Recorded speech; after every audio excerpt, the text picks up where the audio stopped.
ആദരണീയനായ പ്രധാനമന്ത്രി ശ്രീ നരേന്ദ്ര മോദി എത്തിയത് തന്നെ ഈ പ്രോജക്റ്റിന് കേരളം എത്രത്തോളം പ്രാധാന്യം നൽകുന്നു എന്നുള്ള സൂചനയാണ്. ഈ പോർട്ടിൻ്റെ ഒന്നാം ഘട്ടം പണിതെങ്കിലും ഒരു പോർട്ട് പൂർണ്ണമായിട്ട് പ്രവർത്തിക്കാനായിട്ടുള്ള അനുബന്ധ ഘടകങ്ങൾ ഇതുവരെ പൂർത്തിയാക്കിയിട്ടില്ല എന്നുള്ളതാണ് ഇതിൻ്റെ ഏറ്റവും വലിയ ന്യൂനത. പോർട്ടിൻ്റെ അനുബന്ധ ഘടകങ്ങളുടെ വികസനത്തിന് മുൻകൂട്ടി കാണാനോ അതിനനുസരിച്ച് പ്രവർത്തിക്കാനോ നമ്മുടെ സംസ്ഥാന സർക്കാർ പരാജയപ്പെട്ടുവെന്ന് തന്നെ നമുക്ക് പറയേണ്ടി വരും. ഇതിൻ്റെ ഒരു പ്രധാനപ്പെട്ട ഒരു കാരണമായിട്ട് ഞാൻ കാണുന്നത് സംസ്ഥാന സർക്കാരിൻ്റെ അതിരൂക്ഷമായിട്ടുള്ള ധനകാര്യ പ്രതിസന്ധിയാണ്. പണമില്ല. ഈ തുറമുഖത്തിൻ്റെ അനുബന്ധ അസറ്റുകൾ സൃഷ്ടിക്കാൻ സംസ്ഥാന ഗവൺമെൻറ്റിന് ഒരു ലോങ് ടേം കടം മേടിക്കാനായിട്ടുള്ള അനുമതി കേന്ദ്രം കൊടുത്താൽ ഒരു പരിധിവരെ ഈ പ്രശ്നം സോൾവ് ചെയ്യും. നമസ്കാരം. ഇന്ന് കേരളത്തിന് ഏറ്റവും പ്രധാനപ്പെട്ട ഒരു ദിവസമാണ്. വിഴിഞ്ഞം തുറമുഖം ഇന്ന് കമ്മീഷൻ ചെയ്യാൻ വേണ്ടി പോവുകയാണ്. എന്തായാലും ഈ ഒരു സാഹചര്യത്തിൽ ഇന്ന് മറുനാടനൊപ്പം ഉള്ളത് പ്രമുഖ കേരള സർവകലാശാലയിലെ സാമ്പത്തിക ശാസ്ത്ര പ്രൊഫസറും സംസ്ഥാന ധനകാര്യ കമ്മീഷൻ അധ്യക്ഷനുമായിരുന്ന VA പ്രകാശ് സാറാണ്. ഈ 1956 കേരളം രൂപീകരിച്ചെങ്കിലും കേരളത്തിൽ വന്ന മന്ത്രിസഭകൾ, ജനകീയ സർക്കാരുകളൊന്നും വിഴിഞ്ഞത്തിൻ്റെ പ്രാധാന്യം കാണാനോ അത് നടപ്പിലാക്കാനോ യാതൊരു ശ്രമവും നടത്തിയില്ല. പിന്നെ നടത്തിയ ശ്രമം 1995 എന്നാലും അതിലും കാര്യമായിട്ടുള്ള ഒരു പുരോഗതി ഉണ്ടായില്ല. 2004 തുടങ്ങി വീണ്ടും ചില ഫീസിബിലിറ്റി സ്റ്റഡിയൊക്കെ നടത്തി കഴിഞ്ഞിട്ട് ഏതാണ്ട് 2004 നമുക്ക് വിഴിഞ്ഞത്ത് ഒരു പോർട്ട് തുടങ്ങണമെന്ന് സംസ്ഥാന സർക്കാർ തീരുമാനിച്ചത്. എന്നാലും അതും നടന്നില്ല. ശരിക്കും ഇത് നടന്നത് 2015 അദാനി ഗ്രൂപ്പുമായിട്ട് സംസ്ഥാന സർക്കാർ ഒരു പോർട്ട് കരാർ വച്ച സാഹചര്യത്തിലാണ് ഈ പോർട്ടിൻ്റെ പണി തുടങ്ങുന്നത്. ഇതിൽ ഒരു പ്രധാനപ്പെട്ട ഒരു കാര്യം, അന്നത്തെ മുഖ്യമന്ത്രിയായിരുന്ന ശ്രീ ഉമ്മൻചാണ്ടിയുടെ ഒരു ഡിറ്റർമിനേഷൻ, ശക്തമായ ഇടപെടലുകൾ, പോർട്ട് എങ്ങനെയെങ്കിലും നമുക്ക് നടപ്പിലാക്കണമെന്നുള്ള ദൃഢനിശ്ചയം, ഇതൊക്കെയാണ് വിഴിഞ്ഞം പോർട്ട് യാഥാർത്ഥ്യമാക്കുന്നതിൻ്റെ പിന്നിലുള്ള ഒരു പ്രധാന ഘടകങ്ങൾ. ഈ കേന്ദ്ര സർക്കാരിൽ നിന്ന് വേണ്ട അനുമതികളൊക്കെ അദ്ദേഹം നേടി. ഈ തരത്തിലുള്ളൊരു വലിയൊരു പോർട്ട് തുടങ്ങുക, സംസ്ഥാന ലെവലിൽ തുടങ്ങുക എന്നുള്ള ഒട്ടും എളുപ്പമുള്ളൊരു കാര്യമല്ല. സാധാരണ ഈ തരത്തിലുള്ള പോർട്ടുകളൊക്കെ തുടങ്ങുന്ന കേന്ദ്ര സർക്കാരിൻ്റെ കീഴിലാണ്. അപ്പോൾ അതിൻ്റെ ഒക്കെ മേടിച്ചു. 2015 ഓഗസ്റ്റിൽ അദാനി ഗ്രൂപ്പുമായിട്ട് നിർമ്മാണ കരാർ ഒപ്പുവെച്ചു എന്നുള്ളതാണ്. അതോടുകൂടി ഈ പദ്ധതിയുടെ നിർമ്മാണത്തിൻ്റെ തീരുമാനമായി. 2015 ഡിസംബറിൽ തന്നെ പണിയും തുടങ്ങി. പോർട്ടിൻ്റെ ആദ്യഘട്ട പണികൾ 2024 തന്നെ ഏതാണ്ട് ആദ്യം ഒക്കെ പൂർത്തീകരിച്ചു. 2024 ജൂലൈ മുതൽ തന്നെ ചരക്ക് കപ്പലുകൾ വിഴിഞ്ഞത്ത് വരാൻ തുടങ്ങി, ട്രയൽ റണ്ണായിട്ട്.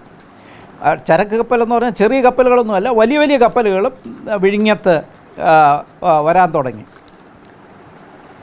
എന്നാൽ അന്നത്തെ സംസ്ഥാനത്തിലെ പ്രതിപക്ഷ പാർട്ടികൾ ഈ പ്രോജക്റ്റിനെതിരായിട്ട് വളരെ കടുത്ത ഒരു നിലപാടാണ് എടുത്തത്. പ്രത്യേകിച്ച് ഇടതുപക്ഷ പാർട്ടികൾ, അപ്പോസിഷൻ പാർട്ടികൾ. 6000 കോടി രൂപയുടെ റിയൽ എസ്റ്റേറ്റ് കച്ചവടമാണ് ഇവിടെ നടക്കുന്നതെന്ന് പറഞ്ഞ് വലിയ ബഹളമുണ്ടായി. ഇതൊരു കടൽ കൊള്ള പ്രോജക്റ്റാണെന്ന് പറഞ്ഞു. മത്സ്യബന്ധനത്തിൻ്റെ അന്ത്യം കുറിക്കുന്ന ഒരു പ്രോജക്റ്റാണെന്ന് പറഞ്ഞു. അങ്ങനെ പ്രതിപക്ഷ രാഷ്ട്രീയ പാർട്ടികൾ വൻതോതിലുള്ള ഒരു എതിർപ്പ്, അല്ലെങ്കിൽ ഒരു തരത്തിലുള്ള ഒരു വലിയ പ്രക്ഷോഭം നടത്തിയില്ലെങ്കിലും വലിയ എതിർപ്പ് പ്രകടിപ്പിച്ച ഒരു പ്രോജക്റ്റാണ്. എന്നാൽ എന്ത് സംഭവിച്ചു? 2016 ഈ പ്രതിപക്ഷ പാർട്ടികൾ അധികാരത്തിൽ വന്നപ്പോൾ അവർ ഈ പ്രോജക്റ്റിനെ വളരെ താല്പര്യത്തോടുകൂടി വീണ്ടും നടപ്പിലാക്കുന്നതാണ് നമ്മൾ കണ്ടത്. ഈ വിഴിഞ്ഞം പദ്ധതി നൽകുന്ന പാഠം എന്താണ്? സംസ്ഥാനത്തിൻ്റെ പ്രധാന അടിസ്ഥാന ഘടക വികസന പദ്ധതികൾ നടപ്പിലാക്കാൻ ജനകീയ സർക്കാരുകൾ കേരളത്തിൽ പരാജയപ്പെട്ടു എന്നുള്ളതാണ് ഇതിൻ്റെ ഒരു സുപ്രധാനമായിട്ടുള്ള ഒരു കാര്യം. സംസ്ഥാനത്ത് ഒരുപാട് ജനകീയ സർക്കാരുകൾ വന്നു, എങ്കിലും അത് അടിസ്ഥാന മേജറായിട്ടുള്ള വികസന പ്രോജക്റ്റുകൾ നടപ്പിലാക്കുന്നതിൽ പരാജയപ്പെട്ടു എന്നാണ്. ഇപ്പോൾ രാജഭരണകാലത്ത് 1946 പ്രാരംഭ പ്രവർത്തനങ്ങൾ ആരംഭിച്ച ഒരു പ്രോജക്റ്റ് പണി തുടങ്ങാൻ കേരളത്തിൽ 69 വർഷം വേണ്ടി വന്നു നമ്മൾ ആലോചിക്കണം. ഇത് കേരളത്തിൻ്റെ വികസനത്തെപ്പറ്റി ചിന്തിക്കുന്നവർക്കും രാഷ്ട്രീയ നേതാക്കൾക്കും എല്ലാവരും ഗൗരവമായി കാണേണ്ട ഒരു കാര്യമാണ്. കേരളത്തിൻ്റെ അടിസ്ഥാന ഘടക പ്രോജക്റ്റുകൾ കേരളത്തിൽ നടപ്പിലാക്കുന്നതിൽ കേരളത്തിൽ അധികാരത്തിലിരുന്ന സർക്കാരുകൾ വേണ്ടത്ര പ്രാധാന്യം കൊടുത്തില്ല, അല്ലെങ്കിൽ അവർ പരാജയപ്പെട്ടു എന്ന് ഞാൻ പറയും. ഇപ്പോൾ കേരള സംസ്ഥാന രൂപീകരണത്തിന് ശേഷമുള്ള 6 ദശാബ്ദക്കാലത്ത് മന്ത്രിസഭകൾ ഇത്രയും പ്രധാനപ്പെട്ട ഒരു പദ്ധതിയുടെ പ്രാധാന്യം മനസ്സിലാക്കാനോ നടപ്പിലാക്കാനോ ശ്രമിച്ചില്ല. എന്തായാലും ആ തരത്തിലാണ് ഈ പ്രോജക്റ്റ് ഇവിടെ നടപ്പിലായത്. ഇപ്പോൾ ഒന്നാം ഘട്ട പദ്ധതി ഏതാണ്ട് 2025 ഒന്നാം ഘട്ട പണികളെല്ലാം പൂർത്തിയായി. ആകെ നിർമ്മാണ ചെലവ് 8,867 കോടി രൂപയാണ്. 800 മീറ്റർ നീളമുള്ള ഒരു ബെർത്ത് പണിതു, പുലിമൂട്ടുകൾ പണിതു, വലിയ ക്രെയിനുകൾ ഒട്ടനവധി സ്ഥാപിച്ചു, ആധുനിക സംവിധാനങ്ങളൊക്കെ ഉണ്ടാക്കി. ഇതുവരെ തന്നെ ഏതാണ്ട് ഈ വിഴിഞ്ഞത്ത് ബെർത്ത് ചെയ്ത കപ്പലുകളുടെ എണ്ണ 285ആണ്. അതിൽ കുറേ അധികം കപ്പലുകൾ മദർ വെസൽസാണ്, വലിയ വെസൽസാണ്. അങ്ങനെ ചുരുക്കത്തിൽ ഇപ്പോൾ നമ്മുടെ വിഴിഞ്ഞത്തിൻ്റെ സ്ഥിതി എന്ന് പറഞ്ഞു കഴിഞ്ഞാൽ എല്ലാവരും ഉറ്റുനോക്കുന്ന, ലോകം മുഴുവൻ ഉറ്റുനോക്കുന്ന ഒരു മേജർ പാർട്ടായിട്ട് മാറി എന്നുള്ളതാണ് ഈ ഒന്നാം ഘട്ടത്തിൻ്റെ ഒരു കാര്യം. ഈ തരത്തിൽ ഈ പോർട്ടിനെ വികസിപ്പിക്കുക എന്നതും കേന്ദ്ര സർക്കാരിൻ്റെ ഒരു പ്രഖ്യാപിത നയമാണ്. രാജ്യത്ത് മേജർ പോർട്ടുകൾ ഉണ്ടാക്കുക എന്നുള്ളത് കേന്ദ്ര സർക്കാരിൻ്റെ ഒരു പ്രഖ്യാപിത നയങ്ങളാണ്.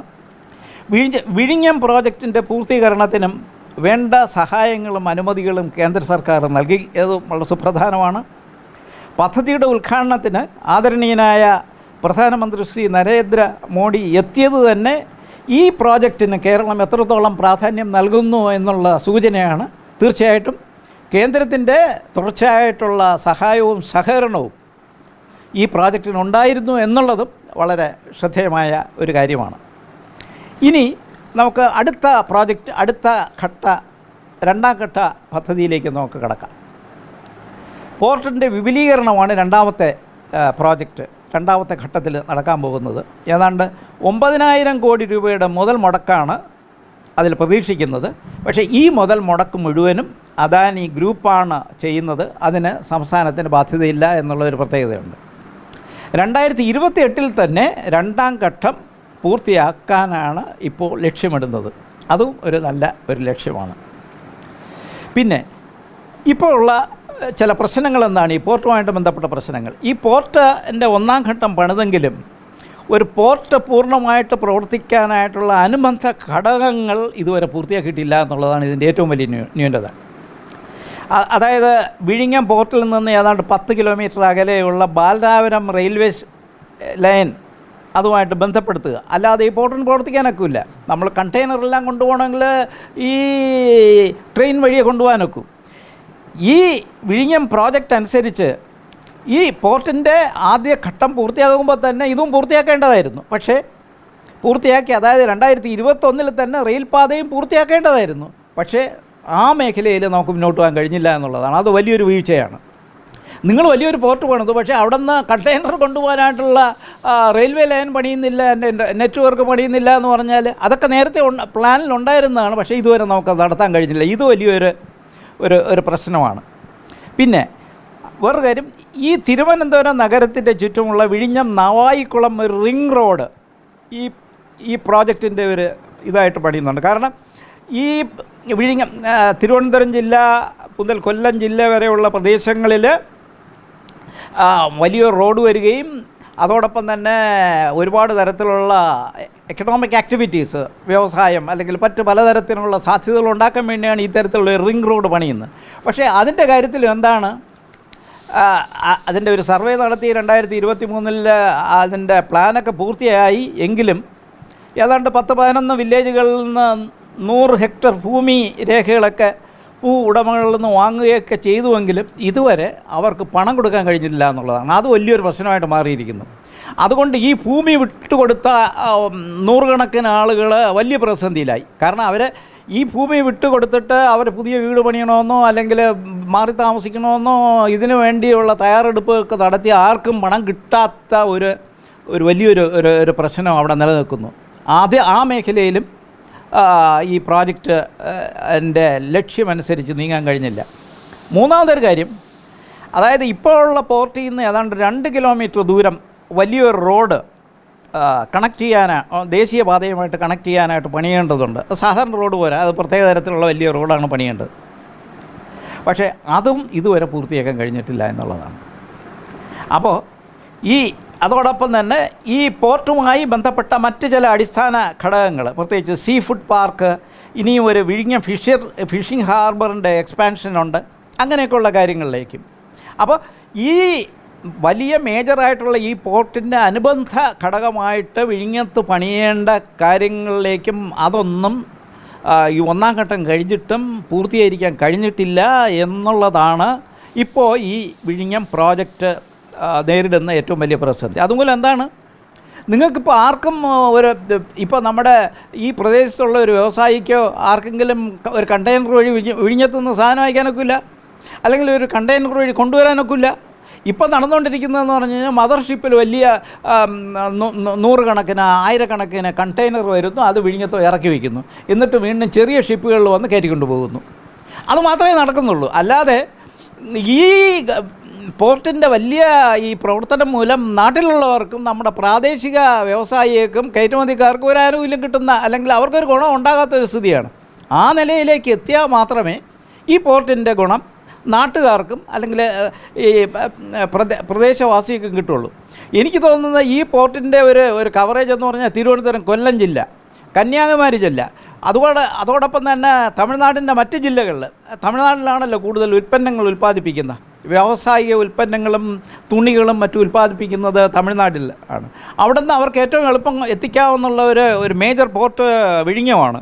വിഴിഞ്ഞത്തുനിന്ന് സാധാരണഗതിയിൽ മറ്റ് ഈ ലോകത്തിൻ്റെ ഏത് ഭാഗത്തും അയക്കുന്ന പകുതി സമയം കൊണ്ട്, വിഴിഞ്ഞത്തുനിന്ന് ഇപ്പോൾ 1 മാസം കൊണ്ട് യൂറോപ്പിലോ മറ്റ് രാജ്യങ്ങളിലോ അയക്കുന്ന സ്ഥലത്ത് ഇപ്പോൾ അതിൻ്റെ 15 ദിവസം കൊണ്ട് തന്നെ വിഴിഞ്ഞത്തുനിന്ന് എത്തിക്കാൻ പറ്റുന്ന അത്രയും ഒരു ലാഭമാണ് നമുക്ക് നേടുന്നത്. പക്ഷേ അതിനൊന്നും പറ്റാവുന്ന ഒരു സംവിധാനം ഒന്നും ഇതുവരെ ആയിട്ടില്ല എന്നുള്ളതും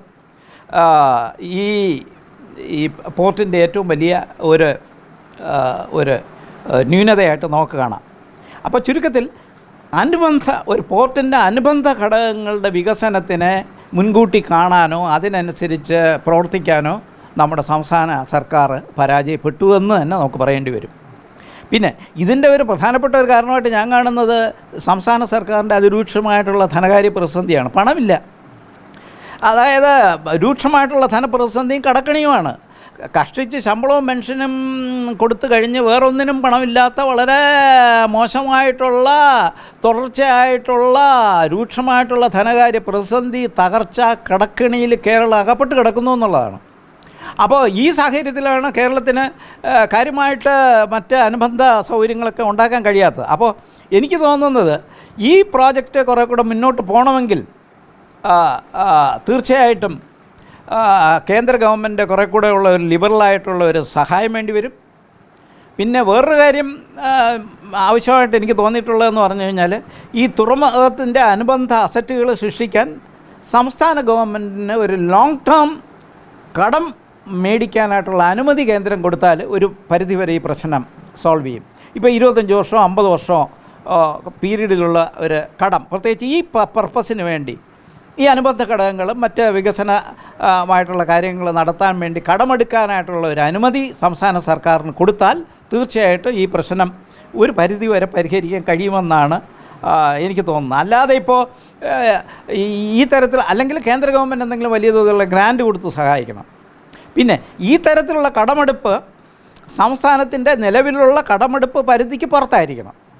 സംസ്ഥാനത്തിലുള്ള നിലവിലുള്ള കടമെടുപ്പ് പരിധിക്കുള്ളിൽ, അതായത് ഇപ്പോൾ GDP-യുടെ 3% കടമെടുക്കാവുന്ന ആണല്ലോ നമ്മുടെ ഇപ്പോഴത്തെ ഒരു രീതി, അതിന് പുറത്ത് ഈ പ്രോജക്റ്റിന് വേണ്ടി പ്രത്യേകം ലോങ് ടേം കടമെടുപ്പ് നടത്താനായിട്ടുള്ളൊരു അനുമതി കൊടുത്താൽ മാത്രമേ ഇതിനൊരു സൊല്യൂഷൻ ഉണ്ടാകൂ. അല്ലെങ്കിൽ ഈ വിഴിഞ്ഞത്തിൻ്റെ ഈ പദ്ധതി മുരടിച്ചു പോകും എന്ന് ഞാൻ ഭയപ്പെടുന്നു.